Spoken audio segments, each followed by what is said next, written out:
Hi, my name is Christian Ehlers Mikkelsen. I'm working in Implement Consulting Group with cybersecurity. I'm one of the leaders of that area, and what we are doing is actually protecting society and our critical infrastructure around us. With me, I have a number of colleagues. We are a great team, and we strive to actually protect critical infrastructure through improving the cyber resiliency. That is what we're going to take you through today, to get you acquainted with that domain and hopefully to inspire some of you also to pursue a career within that domain. I'm also very old in the cyber industry, 20 years, and working with the cyber has just introduced me into the technical part for many, many years, especially the incident response part. This is an awesome business to be in. So yeah, that's me. Cyber resilience. Challenges ahead. This is actually what happened April 27th, 2015. Our office burned down. It wasn't a cyber resilience exercise because we were already in the cloud. But hadn't we been there, it would certainly have been, because we'd just moved out of our server facilities back then. So being hacked from hackers abroad can be a serious cyber resilience action. Having the joys of a pandemic can also be cyber resilience impacting. Having water or climate issues is also impacting a lot of us sometimes. Having global issues with big ships getting stuck in the Panama Channel, as Ever Given did recently. And one thing that is so nerdy and wonderfully technical that no one ever thinks about it, solar storms. That is an issue. It can impact flight traffic, it can impact electric systems all over the world, and it can actually take out significant digital infrastructure. So when we look into cyber resiliency, we are facing a lot of challenges. And luckily there are some good guys out there who are doing a lot of information gathering and intelligence on this area. And we have this website, intelligence.weforum.org, where you can actually go in and register, and where you can get all the latest news around different areas. And you can see here we zoomed in on cybersecurity and onto the actual critical areas of critical infrastructure. So what are the core areas of those, and basically giving us a mind map and a dump of that for us to get inspiration from and to see what vectors could be relevant to look at when we want to address risk and resilience. This is what we're doing in here, digital dependencies and cyber vulnerabilities. That all feeds in the resilience as much as other things happening around us on a global scale. So what we're seeing is cyber is becoming quite a massive area for everyone to consider. Everyone has heard about NotPetya, some has heard about FedEx and Merck and Saint-Gobain. Some in Denmark have heard about Demand, and many have heard about SolarWinds. Most recent stock-listed company JBS and Vestas, and also Colonial Pipeline were actually affected badly. And this is actually just the beginning of the year. The last few ones though, and it doesn't look any better. If we look a little more into what does the insurance company say, what do they experience from this? And they basically say that by far business interruptions and cyber incidents, they are tied together, being the biggest risk that companies are actually looking into at the moment. And we had a good discussion on that recently, Kim. Yeah, you might say that you find the pandemic outbreak as number 4. But actually, it has an impact on cyber incidents. Yeah. There's like a natural consequence of finance crisis, or any crisis in the world attracts a lot of criminals to that world. And then naturally, it will actually increase the cyber incidents, because it's extremely lucrative to be in that, if you want to be that part, of course. But you will get into that, of course. Furthermore, you could argue that an insurance specialist will be looking at what happens the next year or the next 2 years. So climate change is seen as a smaller risk yes, in the short run, it still remains the biggest risk we see. In the long run, if you look into World Economic Forum reports and insights, that's definitely one of the major vectors. In the short term, 12 months, that's the bad stuff is happening in the cyber incidents. So let's. My forecast would be the cyber incidents will be on top 5 for many years. I'm sure you'll be right about that. When we look into those risks, actually, this one has been one of the most, how do you put it, almost an epiphany to me in terms of understanding what we're looking into when we're talking cybersecurity. Because we know that there are incidents that are happening every day. It's becoming the new normal, so to say. Those that have a high probability and a very little financial impact. We actually take those to, how do you say, those that have a fairly big impact, but still we know that they are predictable and they will happen every now and then, and come 1 or 2 years, everyone will have one of those cases happen to them. But there's also the other end of the spectrum, where you are getting attacked by ransomware hackers, wiping out your backup and extorting you for millions or billions in bitcoins, or even doing destructive damage across an infrastructure. Those have a massive impact, even a wipe-out incident for a company, and luckily it has a low probability. But still, we need to figure out and we need to assess how exposed are we to those low probabilities. Are we above our thresholds? Are we below our thresholds in terms of accepting that exposure?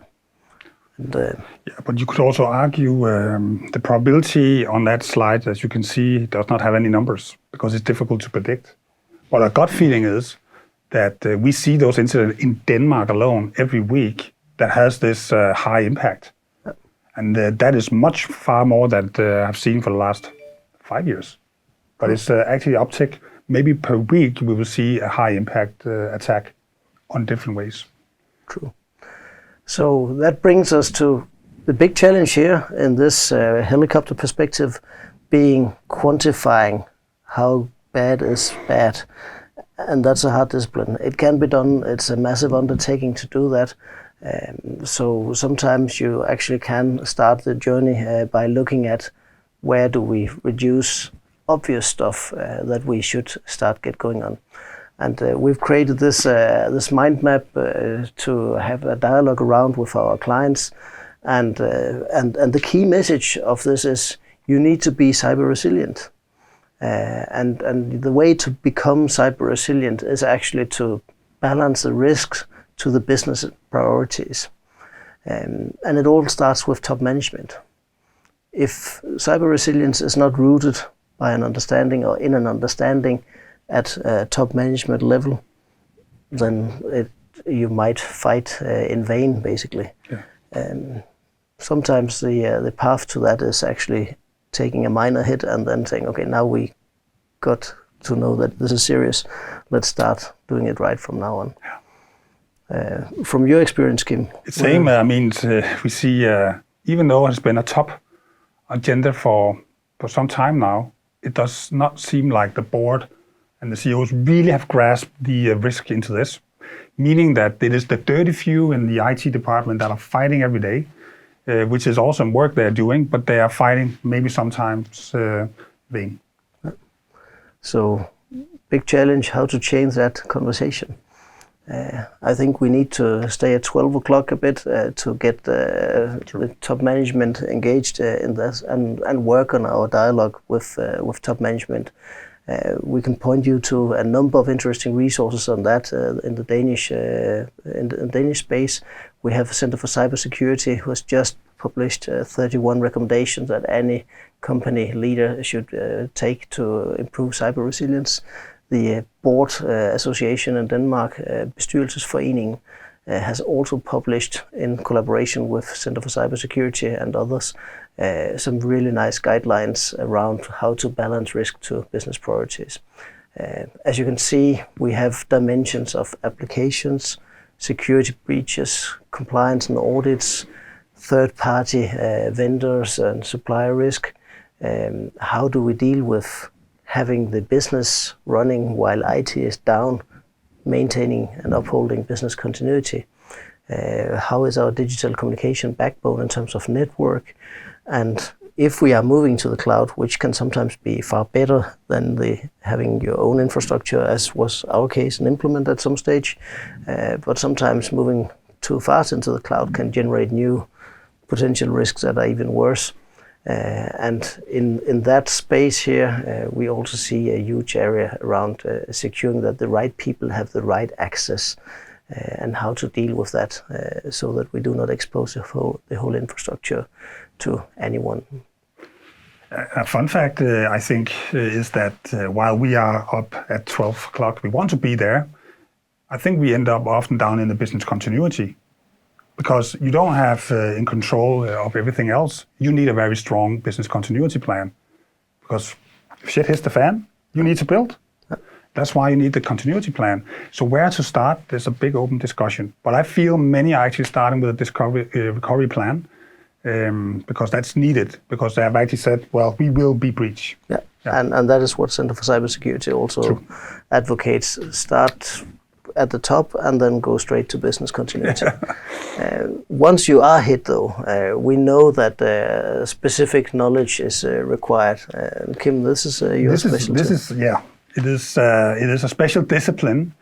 I don't know if you could say that for, again, a couple of years ago, vulnerabilities as such, where you have like a potential hole or gap into your infrastructure, has been like the core of everything you do. It has moved to say, well, yes, okay, so we have holes in our infrastructure, but we have to wait for the incident. So now the incident is maybe for some more core, and everything you do is around the incident. And that's why the NICE circle shows actually how many disciplines you need to actually reflect on and actually have been in control in order to handle those incidents. I would say that there are a few things here that can come as a surprise. For example, the trust restoration is very important. I mean, you are out of your business service, you don't have access to it, you then have to restore it, but you also have to restore the trust to your, let's say, clients and suppliers and the stakeholders around. And that is a trade itself. And it's a very big discipline that is undermined in many continuity plans as well. They say, okay, we'll figure that one out, but it's so important on the aftermath. I would also say that that says on the response side, yes, you are into an incident, but you're not qualified to actually start immediately on a response because you didn't actually understand how you will be attacked or how you'll be hit. But this is about the planning. You have to plan the specific incidents you can have. You have to rehearse it. You have to build the armor around it. And that's why there's something called pre-incident. You need to actually realize that you will be hit, and then you have to make the measurements around it. For example, it can be technical controls, but it could also be people, how to react on the crisis, how leadership will actually act, and then take decisions. And there are a number of ways to do it, and there's not one size fits all, because basically it amounts to the culture of the business. Yeah, so, and then the third party is a disaster actually to get control of, because the supply chain attack is what we have seen also when you mentioned the 2017 NotPetya attack from Ukraine. Collateral damage down in the supply chain will actually hit fiercely, and you need to get control of that. Right. In terms of preparing before being attacked, this is a full wheel to get through. Some of our clients actually are receiving these services and setting up those services by themselves as well. Yeah, by themselves as well. And more we see, maybe you're familiar with the terms of penetration testing and scanning. And that have cost done for many years. But now, and at least for the last 5 years, it's just an increase in different testing scenarios. And often they're known as red, purple, and blue teaming. And it makes completely sense. While you are in penetration testing, focus on maybe a concrete system, which is super relevant. You are here actually more focused on your measurements, your controls, and your people. And you're actually doing exactly what you should to be prepared. You're simulating the adversary as they are, at least as close you can get to it. Of course, in the extreme, you cannot do that. Of course, you will not start a fire You will not jump fences naturally, but you would definitely use the same techniques. And that's why red teaming is such an important discipline when you're going to test your readiness towards an incident. Are you prepared to do your monitoring when somebody unannounced comes under the radar, and you might say use all the tricks in the back pocket and see if you can actually go through them and discover them. But what we normally would see is that is possible. You will probably find 1 hole or 2 holes in a red team, but basically you probably have 2,000 holes in your infrastructure. So how can you cope with these kind of things? And that's why you have to blend the purple and the blue team. But the blue team is actually the ones that have to discover you. And so when you do the red teaming, it's more like real life hacking. You will go into the purple team where you with open eyes working with the blue team to see how you can tune things and see the things you need to see. These are the kind of disciplines that we need to react on. And on the backdrop of this, there are a lot of things you need to mitigate that comes out of these kind of testing. That can be education of the people sitting in your blue team that are probably not prepared for it. Maybe they need to go on another special training and so on. So a lot of things is happening, but it's so important that companies are doing this more and more, and not every 5 years, not every second year. I would say every year minimum. Yeah, so yes, on a continuous basis, that's what it says. So just to summarize, the red team is actually unannounced attacks, or maybe just coordinated with a few insiders in the company who actually know that a red team is going to attack.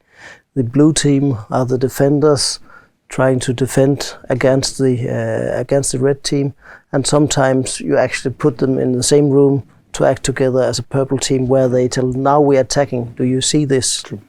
And actually you could say there are tiger teams and black teams and gray teams. There are a lot of different teams, but this is actually the core of the team. So you're absolutely right. Yeah. So when we look at ransomware, the most frequent cyber incident for the time being, we basically see a shift towards targeted attack with what we call double extortion or boosted profitability of attack.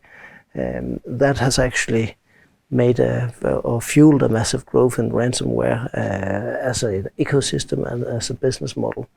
And the way it works is actually, as you see here in the diagram, it's a network intrusion.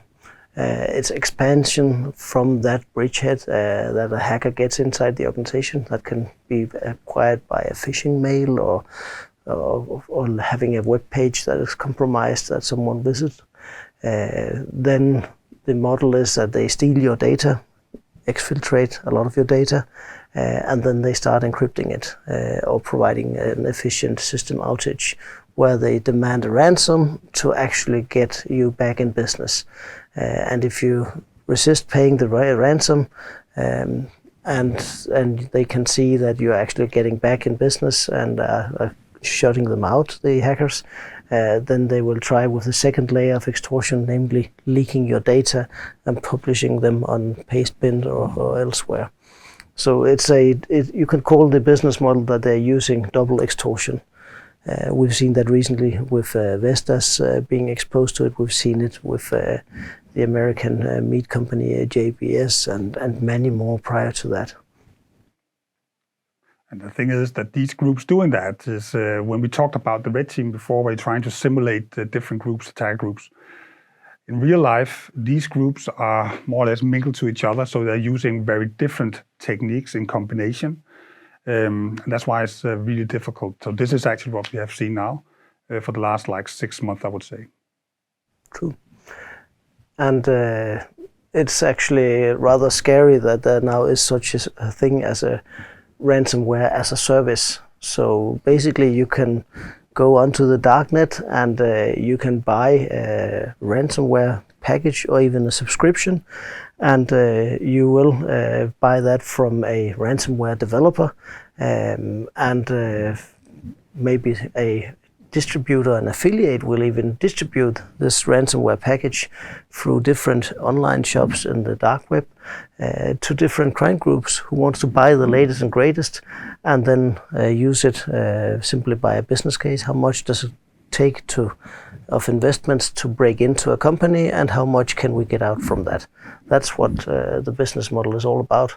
So there is a full ecosystem of ransomware as a service, and that is something that hopefully leaders around the world will actually unite about. Christian, do you know how much does it cost to rent a ransomware service? Do you know that? It's sadly, yes, it's about from $100 and upwards. I mean, you could get the fancy ones on the darknet for $10,000 in bitcoins, and then obviously, if they can plant that, they can, with some statistical luck, they can get someone to pay if they are stupid enough to support that business model. And there's a money guarantee back if it doesn't work. I hope not, but I wouldn't be surprised. But there is something about this industry, and when we see the financial crisis, climate crisis, this is a very attractive for let's say, people that are maybe not that living in developed countries, moving into that time of crime. Then we see a rise into that type of ransomware as well. So this is something we need to be careful and watch out for and be ready for. So Christian, thank you for letting me in here and contribute to such an exciting dialogue. Thank you very much. Thank you. Awesome to have you here, Kim. See you later. Cheers. Today's purpose, getting deeper into cyber resilience and understanding the connection to business continuity planning. I'm going to take you through a number of basic terms in terms of business continuity. I'm going to show you 4 basic steps in business continuity planning. I'm going to introduce context and threshold tolerances that you should be aware of for your organization. And I'm going to introduce how to make a business impact analysis or a business impact assessment, and how that ties into training and orchestrating a simple business continuity and disaster recovery capability in an organization. This is part of what we do as consultants a lot. This is what we're training our colleagues in to become skilled facilitators of, and you could say that deploying this knowledge is part of being a consultant in the foreseeable future when you work with cyber and information security. So if we look at business continuity management as a discipline, we have 2 different schools of business continuity. The one being the European one based on the ISO standards, and the other one being the more public available one based on the American National Institute of Science and Technology. And both have their advantages. The one from the European one, you can certify against those, and you can have external auditors certify you against those. Whereas the American ones actually have some nice facets or content that you might actually overlook if you look into the ISO standard only. So as you can see here, the building blocks are business impact analysis. It's a business continuity plan that builds on that. You have an IT plan for actually how to recover from a disaster. And then you have some manual business continuity procedures to keep in motion while you're waiting for IT to come back up. On the other side of the score, on the NIST dimension, on the American definition of business continuity management, you'll see you have some of the same elements, but a bit more spread into emergency response, being like life safety focused or centered, and you have crisis management, which is around business protection, mapping quite well into the impact analysis and the business continuity procedures and so on. So they are two sides of the same coin, so to say, but with some details. And the core thing here is business continuity is a prerequisite for actually establishing cyber resilience.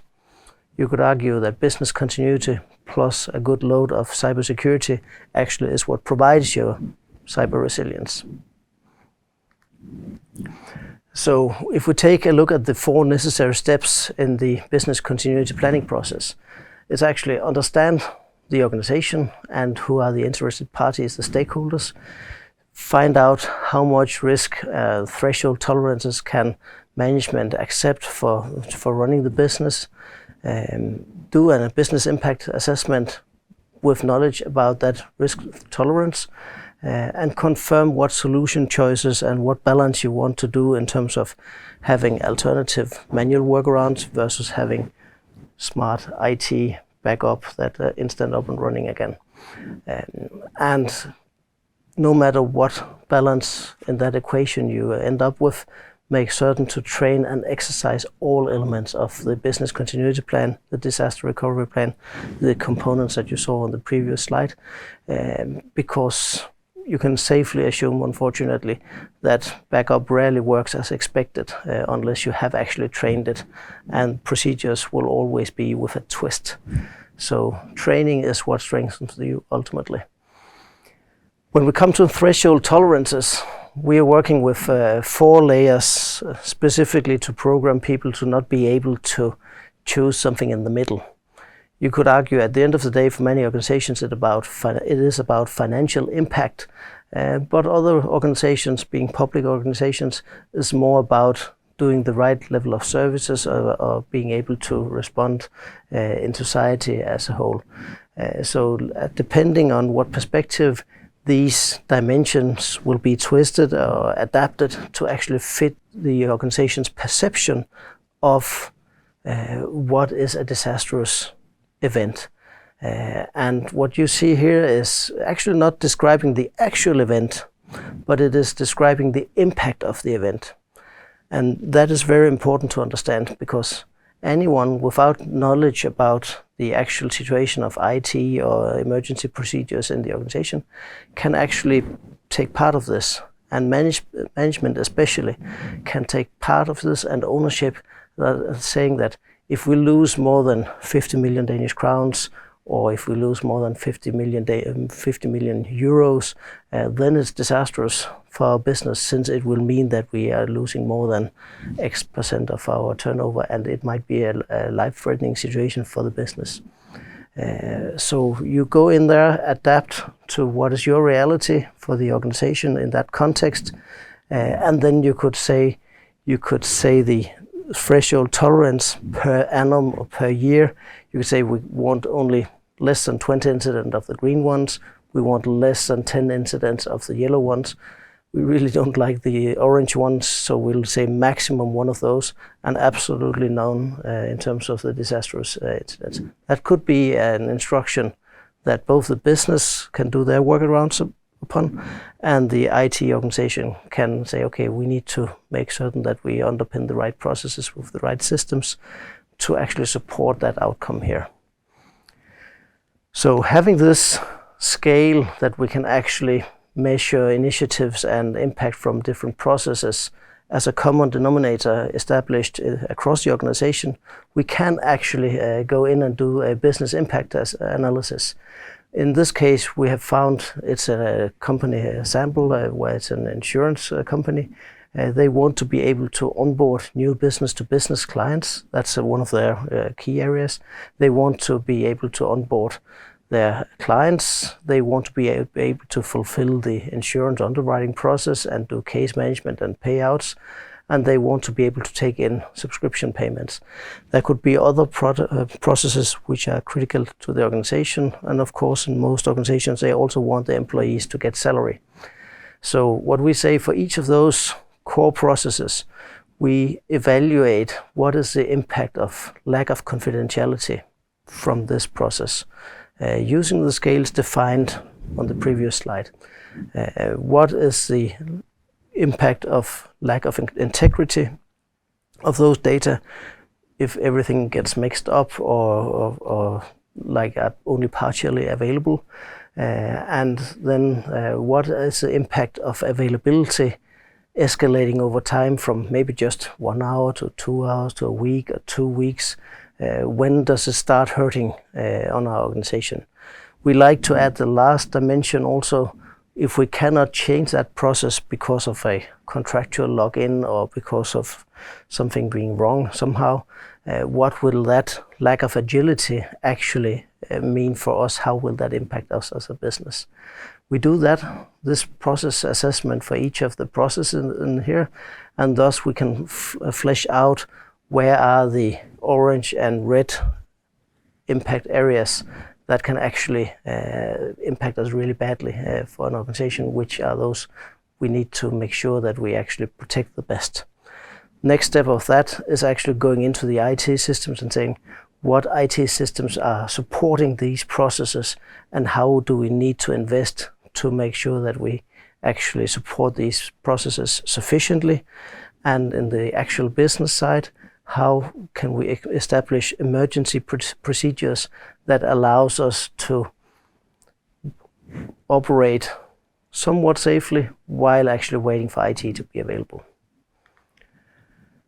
So I usually say that if you are learning business continuity and need to remember one visual representation of business continuity or disaster recovery, this is the one. We have a normal operation situation with a service level of 100%, and suddenly we have, bang, a point of failure. Our service level is now down to 10%. Basic stuff maybe or maybe not working.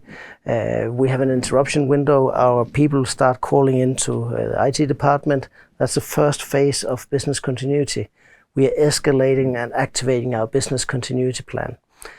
We are in an interruption window, the red phase.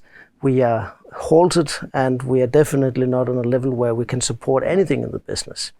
So now we are starting to realize what is going on, and we say, okay, initiate recovery. We need the most critical services restored, and we know exactly what critical processes there are and which systems that needs to be in place us. And at some stage we can have reached the point of CSR, that is critical services restored, where we have say 60% service delivery or service level. Still, we are in emergency operations. We are doing manual stuff, and manual business continuity procedures are in operation. So we are being there for quite a while. It may be 1 week. It may be a half year. There are companies out there who get surprised by the level of compromise in a cyber attack that says they cannot get out of that emergency operations and manual business continuity procedures because every time they try, they get hacked again. That's a terrible situation to end stuck in. That is where cyber resilience comes in and say you actually need to know what you do in the orange phase. If you don't know that, and if you're not good at it, that can be a very costly affair. So best choice is a few weeks because you know what you do, you know how to actually isolate, contain and eradicate who gets into the network or who is attacking, or if it's a more vulgar situation like a fire in a building, then it's replace equipment, get up and running in a new site. And then at some stage you will be able to get back into normal operation. You have a number of abbreviations down here. They're quite useful in terms of saying critical service restored, point of failure, and the recovery point objective. Something that says, it talks about backup and restore. So how much can go on without there being a backup available? Maybe 24 hours, maybe 6 hours, maybe none. Depends on your organization. The point being that if there is a recovery point objective that is 2 weeks past, then you will lose 2 weeks of data from the point of failure if you're unlucky. And that may not be what you want. So you might say, okay, we need to do different backup procedures, or we need to be aware that, yeah, we'll lose 14 days of work or business, but we'll be up and running fast again. Those choices need to be balanced between the business and the IT to actually get the outcome. And that's back to top management. If you remember the mind map from previously, top management should be the ones that are actually part of prioritizing the balance between the risk and the business need. The next area that is very relevant is when you know what systems and when you know what processes are important, you can also create a business continuity plan. And the most or the worst area to sort of get challenged by is the escalation phase, the first part of this model you see up here. That's where you actually discover that you have an issue. If you're too slow about that, that issue might actually spread all across your organization and become worse. If you're fast and actually initiate business recovery procedures and disaster recovery procedures fast, you may be able to limit and contain the actual incident to a smaller area. Which is why we actually say you need the business continuity plan, you need the disaster recovery plan, and you need a sort of very simple, we call it a wallet card that says, how do you declare a business continuity incident? How do you get this escalation process formally started and make sure that everyone knows what to do? Fast. And remember, you won't have your telephone because that might have been wiped as part of the attack. You won't have your email. You won't have your SharePoint. Teams is not available. So how do you communicate? Do you actually have a phone number, a single phone number of a colleague in your telephone now? Maybe not. That's what you need to be prepared for. We have a good sample here. Actually, this wallet card we made has now become a national recommendation to implement for public organizations. We use it in public organizations and in private companies alike, and it's basically showing how to invoke the actual business continuity and disaster recovery plans and how communications and so on will be done in such a process. I'm not going to go into the details, but you can actually find it on sikkerdigital.dk under business continuity. It's called something like a wallet card in Danish, I guess it is. So just to summarize on business continuity and resilience, there are a few good inspirational links here. That's actually the public available standard for 22301 ISO. Standard. There's the Business Continuity Institute, the American sister organization, Disaster Recovery International, and you saw early on the intelligence.weforum.org from World Economic Forum, where you can actually get inspiration on what can affect us as an organization. Now that you've heard a bit about cyber resilience, I certainly hope that we have got you hooked somehow. You've learned about cyber and business continuity, understanding the global dimensions of that area as a whole. Consulting is about helping.